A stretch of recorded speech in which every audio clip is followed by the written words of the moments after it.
अस्सलाम वालेकुम दोस्तों, क्या हाल है? सब ठीक हैं?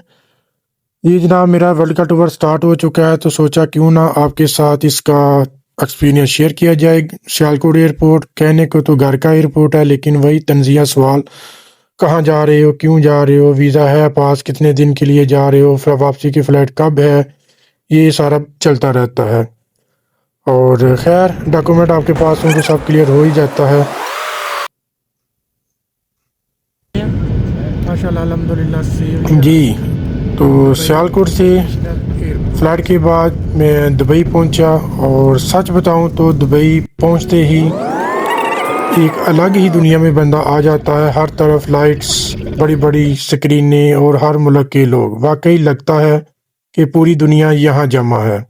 क्योंकि मेरी फ़्लाइट ट्रांजिट थी, इसलिए दुबई में रुकना तो था नहीं, लेकिन फिर भी एयरपोर्ट के अंदर ही काफ़ी कुछ देखने को मिल जाता है।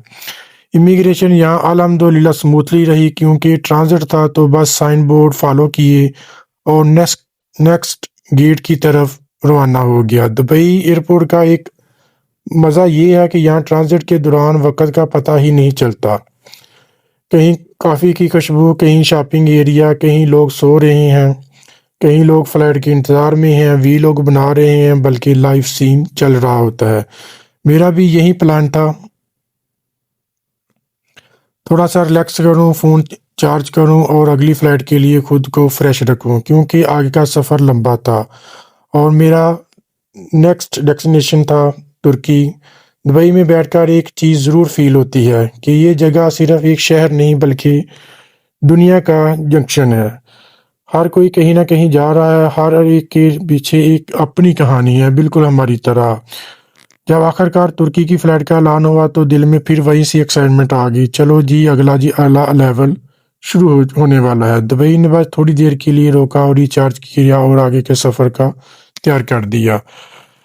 और अब आगे का सफ़र जारी रखने के लिए चैनल को लाइक और सब्सक्राइब करना ना भूलिएगा, क्योंकि मिलते हैं किसी नई वीडियो में। तब तक के लिए अल्लाह हाफिज़।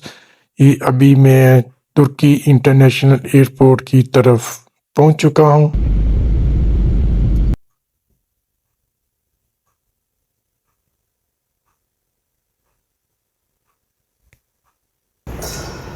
तुर्की इंटरनेशनल एयरपोर्ट पे पहुंच गए जनाब।